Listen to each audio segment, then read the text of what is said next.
भारतीय संस्कृति। लेखक परिचय। स्वतंत्र भारत के प्रथम राष्ट्रपति डॉक्टर राजेंद्र प्रसाद का जन्म 3 दिसंबर 1884 को बिहार राज्य के छपरा जिले के जीरादेई नामक गांव में हुआ था। इन्होंने कलकत्ता विश्वविद्यालय से एल.एम. करने के बाद अध्यापन कार्य किया। 1911-20 तक पटना हाईकोर्ट में वकालत की। 1920 में वकालत छोड़कर देश सेवा में समर्पित हो गए। इनकी मृत्यु 1963 में हुई। डॉक्टर राजेंद्र प्रसाद कुशल राजनेता के साथ ही अच्छे लेखक भी थे। भारतीय शिक्षा गांधी जी की देन। साहित्य, शिक्षा और संस्कृति, आत्मकथा इनकी प्रसिद्ध पुस्तकें हैं। सन 1910 में हिंदी साहित्य सम्मेलन के प्रथम काशी अधिवेशन में पुरुषोत्तम दास टंडन से उनका परिचय हुआ था। कलकत्ता में पद्म सिंह शर्मा के परिचय फलस्वरूप वे हिंदी लेखन की ओर उन्मुख हुए। भारतोदय में सन 1910 में उनकी प्रमुख लेख समाज संशोधन प्रकाशित हुआ। 1920 में पटना में सम्मेलन कोर्ट अधिवेशन में स्वागत समिति के पदाधिकारी बने और 1926 में नागपुर सम्मेलन के अध्यक्ष चुने गए।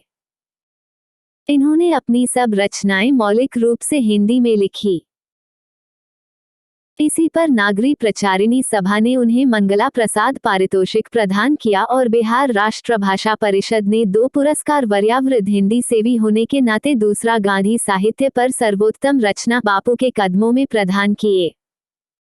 कोई विदेशी जो भारत से बिल्कुल अपरिचित हो एक छोर से दूसरे छोर तक सफर करे तो उसको इस देश में इतनी विभिन्नताएं देखने में आएंगी कि वह कह उठेगा कि यह एक देश नहीं बल्कि कई देशों का एक समूह है जो एक दूसरे से बहुत बातों में और विशेष करके ऐसी बातों में जो आसानी से आंखों के सामने आती हैं बिल्कुल भिन्न हैं। प्राकृतिक विभिन्नताएं भी इतनी और इतने प्रकार की और इतनी गहरी नजर आएंगी जो किसी भी एक महाद्वीप के अंदर ही नजर आ सकती हैं। हिमालय की बर्फ से ढकी हुई पहाड़ियां एक छोर पर मिलेंगी और जैसे जैसे वह दक्षिण की ओर बढ़ेगा, गंगा, जमुना, ब्रह्मपुत्र से प्लावित समतलों को छोड़कर फिर विंध्य, अरावली, सतपुड़ा, सह्याद्री, नीलगिरी की श्रेणियों के बीच समतल हिस्से रंग बिरंगे देखने में आएंगे। पश्चिम से पूर्व तक जाने में भी उसे इसकी विभिन्नताएं देखने को मिलेंगी। हिमालय की सर्दी के साथ साथ जो साल में कभी भी मनुष्य को गर्म कपड़ों से और आग से छुटकारा नहीं देती, समतल प्रांतों की जलती हुई लू और कन्याकुमारी का वह सुखद मौसम जिसमें न कभी सर्दी होती है न गर्मी, देखने को मिलेगी। अगर असम की पहाड़ियों में वर्ष में 300 इंच वर्षा मिलेगी तो जैसलमेर की तप्तभूमि भी मिलेगी जहां साल में 2-4 इंच भी वर्षा नहीं होती। कोई ऐसा अन्न नहीं जो यहाँ उत्पन्न न किया जाता हो। कोई ऐसा फल नहीं जो यहाँ पैदा नहीं किया जा सके। कोई ऐसा खनिज पदार्थ नहीं जो यहाँ के भूगर्भ में न पाया जाता हो और न कोई ऐसा वृक्ष अथवा जानवर है जो यहाँ के फैले हुए जंगलों में न मिले। यदि इस सिद्धांत को देखना हो कि आबहवा का असर इंसान के रहन सहन, खान पान, वेशभूषा, शरीर और मस्तिष्क पर पड़ता है तो उसका जीता जागता सबूत भारत में बसने वाले भिन्न भिन्न प्रांतों के लोग देते हैं। इसी तरह मुख्य भाषाएं भी कई प्रचलित हैं और बोलियों की तो कोई गिनती ही नहीं, क्योंकि यहाँ एक कहावत मशहूर है, कोस कोस पर बदले पानी, 4 कोस पर बानी। भिन्न भिन्न धर्मों के मानने वाले भी जो सारी दुनिया के सभी देशों में बसे हुए हैं, यहाँ भी थोड़ी बहुत संख्या में पाए जाते हैं और जिस तरह यहाँ की बोलियों की गिनती आसान नहीं, उसी तरह यहाँ भिन्न भिन्न धर्मों के संप्रदायों की भी गिनती आसान नहीं। इन विभिन्नताओं को देखकर अगर अपरिचित आदमी घबराकर कह उठे कि यह एक देश नहीं अनेक देशों का एक समूह है, यह एक जाति नहीं अनेक जातियों का एक समूह है, तो इसमें आश्चर्य की बात नहीं, क्योंकि ऊपर से देखने वाले को जो गहराई में नहीं जाता विभिन्नता ही देखने में आएगी।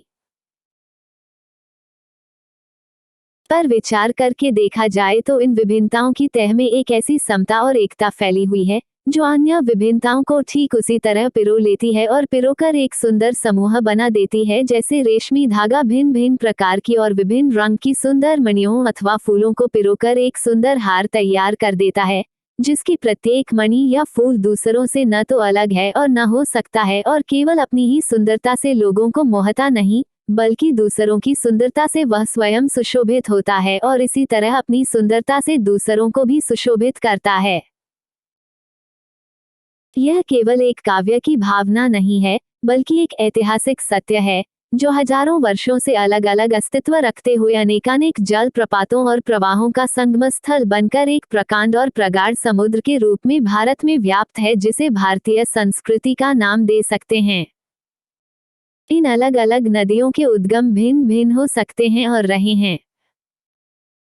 इनकी धाराएं भी अलग अलग बही है और प्रदेश के अनुसार भिन्न भिन्न प्रकार के अन्न और फल फूल पैदा करती रही है, पर सब में एक ही शुद्ध, सुंदर, स्वस्थ और शीतल जल बहता रहा है, जो उद्गम और संगम में एक ही हो जाता है। आज हम इसी निर्मल शुद्ध शीतल और स्वस्थ अमृत की तलाश में हैं और हमारी इच्छा, अभिलाषा और प्रयत्न यह है कि वो इन सभी अलग अलग बहती हुई नदियों में अभी भी उसी तरह बहता रहे और इनको वह अमर तत्व देता रहे, जो जमाने के हजारों थपेड़ों को बर्दाश्त करता हुआ भी आज हमारे अस्तित्व को कायम रखे हुए है और रखेगा, जैसा कि हमारे कवि इकबाल कह गए हैं। बाकी मगर है अब तक नामो निशा हमारा, कुछ बात है कि हस्ती मिटती नहीं हमारी, सदियों रहा है दुश्मन दौरे जमा हमारा। यह एक नैतिक और आध्यात्मिक स्रोत है, जो अंतकाल से प्रत्यक्ष या अप्रत्यक्ष रूप से संपूर्ण देश में बहता रहा है और कभी कभी मूर्त रूप होकर हमारे सामने आता रहा है। यह हमारा सौभाग्य रहा है कि हमने ऐसे ही एक मूर्त रूप को अपने बीच चलते फिरते, हंसते रोते भी देखा है, और जिसने अमृतत्व की याद दिलाकर हमारी सूखी हड्डियों में नई मज्जा डाल हमारे मृतप्राय शरीर में नए प्राण फूंके और मुरझाए हुए दिलों को फिर खिला दिया। वो अमृतत्व सत्य और अहिंसा का है, जो केवल इसी देश के लिए नहीं, आज मानव मात्र के जीवन के लिए अत्यंत आवश्यक हो गया है।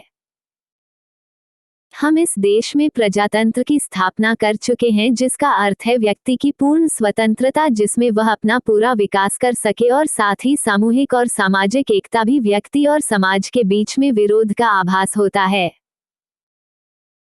व्यक्ति अपनी उन्नति और विकास चाहता है, और यदि एक की उन्नति और विकास दूसरे की उन्नति और विकास में बाधक हो, तो संघर्ष पैदा होता है, और यह संघर्ष तभी दूर हो सकता है जब सबके विकास के पथ अहिंसा के हों। हमारी सारी संस्कृति का मूलाधार इसी अहिंसा तत्व पर स्थापित रहा है। जहां जहां हमारे नैतिक सिद्धांतों का वर्णन आया है, अहिंसा को ही उनमें मुख्य स्थान दिया गया है। अहिंसा का दूसरा नाम या दूसरा रूप त्याग है, और हिंसा का दूसरा रूप या दूसरा नाम स्वार्थ है, जो प्रायः भोग के रूप में हमारे सामने आता है। पर हमारी सभ्यता ने तो भोग भी त्याग से ही निकाला है और भोग भी त्याग में ही पाया है।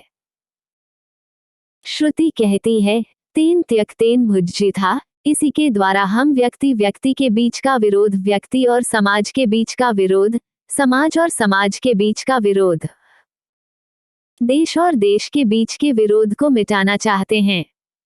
हमारी सारी नैतिक चेतना इसी तत्व से उत्प्रोत है। इसलिए हमने भिन्न भिन्न विचारधाराओं की स्वच्छंदता पूर्वक अपने अपने रास्ते बहने दिया। भिन्न भिन्न धर्मों और संप्रदायों को स्वतंत्रता पूर्वक पनपने और भिन्न भिन्न भाषाओं को विकसित और प्रस्फुटित होने दिया। भिन्न भिन्न देशों के लोगों को अपने में अभिन्न भाव से मिल जाने दिया। भिन्न भिन्न देशों की संस्कृतियों को अपने में मिलाया और अपने को उनमें मिलने दिया, और देश और विदेश में एक सूत्रता तलवार के जोर से नहीं, बल्कि प्रेम और सौहार्द से स्थापित की। दूसरों के हाथों और पैरों पर, घर और संपत्ति पर जबरदस्ती कब्जा नहीं किया, उनके हृदयों को जीता, और इसी वजह से प्रभुत्व, जो चरित्र और चेतना का प्रभुत्व है, आज भी बहुत अंशों में कायम है, जब हम स्वयं उस चेतना को बहुत अंशों में भूल गए हैं और भूलते जा रहे हैं। वैज्ञानिक और औद्योगिक विकास के उदंड परिणामों से अपने को सुरक्षित रखकर हम उनका उपयोग अपनी रीति से किस प्रकार करें, इस बारे में दो बातों का हमें बराबर ध्यान रखना है। पहली बात तो यह है कि हर प्रकार की प्रकृति जन्य और मानवकृत विपदाओं के पड़ने पर भी हम लोगों की सृजनात्मक शक्ति कम नहीं हुई। हमारे देश में साम्राज्य बने और मिटे, विभिन्न संप्रदायों का उत्थान पतन हुआ, हम विदेशियों से आक्रांत और पद दलित हुए, हम पर प्रकृति और मानवों ने अनेक बार मुसीबतों के पहाड़ ढा दिए, पर फिर भी हम लोग बने रहे, हमारी संस्कृति बनी रही और हमारा जीवन एवं सृजनात्मक शक्ति बनी रही। हम अपने दुर्दिनों में भी ऐसे मनीषियों और कर्मयोगियों को पैदा कर सके जो संसार के इतिहास के किसी युग में अत्यंत उच्च आसन के अधिकारी होते। अपनी दास्ता के दिनों में हमने गांधी जैसे कर्मठ, धर्मनिष्ठ, क्रांतिकारी को, रविंद्र जैसे मनीषी कवि को और अरविंद तथा रमन महर्षि जैसे योगियों को पैदा किया, और उन्हीं दिनों में हमने ऐसे अनेक उद्भट विद्वान और वैज्ञानिक पैदा किए जिनका सिक्का संसार मानता है। जिन हालतों में पढ़कर संसार की प्रसिद्ध जातियां मिट गईं, उनमें हम न केवल जीवित ही रहे वरन अपने आध्यात्मिक और बौद्धिक गौरव को बनाए रख सके। उसका कारण यही है कि हमारी सामूहिक चेतना ऐसे नैतिक आधार पर ठहरी हुई है जो पहाड़ों से भी मजबूत, समुद्रों से भी गहरी और आकाश से भी अधिक व्यापक है। दूसरी बात जो इस संबंध में विचारणीय है वह यह है कि संस्कृति अथवा सामूहिक चेतना ही हमारे देश का प्राण है। इसी नैतिक चेतना के सूत्र से हमारे नगर और ग्राम, हमारे प्रदेश और संप्रदाय, हमारे विभिन्न वर्ग और जातियां आपस में बंधी हुई है। जहां उनमें और सब तरह की विभिन्नताएं हैं, वहां उन सब में यह एकता है। इसी बात को ठीक तरह से पहचान लेने से बापू ने जनसाधारण को बुद्धिजीवियों के नेतृत्व में क्रांति करने के लिए तत्पर करने के लिए इसी नैतिक चेतना का सहारा लिया था। अहिंसा, सेवा और त्याग की बातों से जनसाधारण का हृदय इसीलिए आंदोलित हो उठा क्योंकि उन्हीं से तो वह शताब्दियों से प्रभावित और प्रेरित रहा। जनसाधारण के हृदय में उनकी धड़कती चेतना को क्रांति की शक्ति बनाने में ही बापू की दूरदर्शिता थी और इसी में उनकी सफलता थी। मैं तो यही समझता हूं कि यदि हमें अपने समाज और देश में उन सब अन्यायों और अत्याचारों की पुनरावृत्ति नहीं करनी है जिनके द्वारा आज के सारे संघर्ष उत्पन्न होते हैं, तो हमें अपनी ऐतिहासिक, नैतिक चेतना या संस्कृति के आधार पर ही अपनी आर्थिक व्यवस्था बनानी चाहिए, अर्थात उसके पीछे वैयक्तिक लाभ और भोग की भावना प्रधान न होकर वैयक्तिक त्याग और सामाजिक कल्याण की भावना ही प्रधान होनी चाहिए। हमारे प्रत्येक देशवासी को अपने सारे आर्थिक व्यापार उसी भावना से प्रेरित होकर करने चाहिए। वैयक्तिक स्वार्थों और स्वत्वों पर जोर न देकर वैयक्तिक कर्तव्य और सेवा निष्ठा पर जोर देना चाहिए और हमारी प्रत्येक कार्यवाही इसी तराजू पर तौली जानी चाहिए। किसी भी क्रिया के पीछे जो भावना निहित होती है उसका बड़ा प्रभाव हुआ करता है और परिणाम भी यद्यपि देखने में क्रिया का रूप एक ही क्यों न हो। एक छोटे से उदाहरण से यह बात स्पष्ट की जा सकती है। एक सम्मिलित परिवार है जिसका प्रत्येक व्यक्ति इसी भावना से काम करता है कि उसका कर्तव्य है कि सभी व्यक्तियों की अधिक से अधिक वह सुख पहुंचा सके और प्रत्येक व्यक्ति पूरी शक्ति लगाकर जितना भी उपार्जन किया जा सकता है करता है। सबका सामूहिक उपार्जन मान लीजिए कि एक रकम होती है जिससे अधिक उपार्जन करने की शक्ति परिवार में नहीं हो। उसी परिवार का प्रत्येक व्यक्ति इस भावना से काम करता है कि उसको अपने सुख के लिए अधिक से अधिक उपार्जन करना चाहिए और उपार्जन करता हो तो भी सब व्यक्तियों का सामूहिक उपार्जन उतना होगा जितना कि प्रथमोक्त स्थिति में, और सामूहिक संपत्ति दोनों स्थितियों में बराबर होगी और उसका बराबर बंटवारा कर दिया जाए तो प्रत्येक को बराबर ही सुख होगा। पर इन दोनों स्थितियों में बहुत बड़ा अंतर यह पड़ जाएगा कि पहली स्थिति में संघर्ष का कोई भय नहीं, क्योंकि कोई केवल अपने लिए कुछ नहीं कर रहा है, और दूसरे में संघर्ष अनिवार्य है क्योंकि प्रत्येक अपने लिए कुछ नहीं कर रहा है। हम समझते हैं कि हमारी संस्कृति का तकाजा है कि पहली स्थिति में हम अपने को लाएं और यदि संसार का संघर्ष मिटाना है तो उसी भावना को सर्वमान्य बनाना होगा। जब तक ऐसा नहीं होता, संघर्ष, चाहे वह व्यक्ति व्यक्ति के बीच का हो चाहे देश देश के बीच का हो, वर्तमान रहेगा ही। आज विज्ञान मनुष्यों के हाथों में अद्भुत और अतुल शक्ति दे रहा है। उसका उपयोग एक व्यक्ति और समूह के उत्कर्ष और दूसरे व्यक्ति और समूह के गिराने में होता ही रहेगा। इसलिए हमें उस भावना को जागृत रखना है और उसे जागृत रखने के लिए कुछ ऐसे साधनों को भी हाथ में रखना होगा जो उस अहिंसात्मक त्याग भावना को प्रोत्साहित करे और भोग भावना को दबाए रखे। नैतिक अंकुश के बिना शक्ति मानव के लिए हितकर नहीं होती। वह नैतिक अंकुश यह चेतना या भावना ही दे सकती है, वही उस शक्ति को परिमित भी कर सकती है और उसके उपयोग को नियंत्रित भी। वर्तमान युग में भारतीय संस्कृति के समन्वय के प्रश्न के अतिरिक्त यह बात भी विचारणीय है कि भारत की प्रत्येक प्रादेशिक भाषा की सुंदर और आनंदप्रद कृतियों का स्वाद भारत के अन्य प्रदेशों के लोगों को कैसे चखाया जाए। मैं समझता हूं कि इस बारे में दो बातें विचारणीय हैं। क्या इस संबंध में यह उचित नहीं होगा कि प्रत्येक भाषा की साहित्यिक संस्थाएं उस भाषा की कृतियों को संघ लिपि अर्थात देवनागरी में भी छपवाने का आयोजन करें? मुझे विश्वास है कि कम से कम जहां तक उत्तर की भाषाओं का संबंध है, यदि वे सब अपनी कृतियों को देवनागरी में भी छपवाने लगे तो उनका स्वाद लगभग सारे उत्तर भारत में लोग आसानी से ले सकेंगे, क्योंकि इन सब भाषाओं में इतना साम्य है कि एक भाषा का अच्छा ज्ञाता दूसरी भाषाओं की कृतियों को स्वल्प परिश्रम से समझ जाएगा। दूसरी बात यह है, ऐसी संस्था की स्थापना की जाए जो इस सब भाषाओं में आदान प्रदान का सिलसिला अनुवाद द्वारा आरंभ करे। यदि सब भारतीय भाषाओं का प्रतिनिधित्व करने वाला सांस्कृतिक संगम स्थापित हो जाता है तो इस बारे में बड़ी सहूलियत होगी। साथ ही वह संगम साहित्यिकों को प्रोत्साहन भी प्रदान कर सकेगा और अच्छे साहित्य के स्तर के निर्धारण और सृजन करने में पर्याप्त अच्छा कार्य कर सकेगा। साहित्य संस्कृति का एक व्यक्त रूप है। उसके दूसरे रूप गान, नृत्य, चित्रकला, वास्तुकला, मूर्तिकला इत्यादि में देखे जाते हैं। भारत अपनी एक सूत्रता इन सब कलाओं द्वारा प्रदर्शित करता आया है।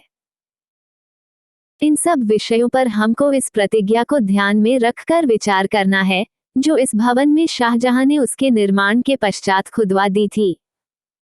उसने गर्व के साथ खुदवा दिया था, गर फिरदौस बस रूए जमीनस्त हमियस्तो हमियस्तो हमियस्त। यदि पृथ्वी पर स्वर्ग कहीं है तो यहाँ ही है, यहाँ ही है। यह स्वप्न तभी सत्य होगा और पृथ्वी पर स्वर्ग तो तभी स्थापित होगा जब अहिंसा, सत्य और सेवा का आदर्श सारे भूमंडल में मानव जीवन का मुख्य आधार और प्रधान प्रेरक शक्ति हो गया होगा।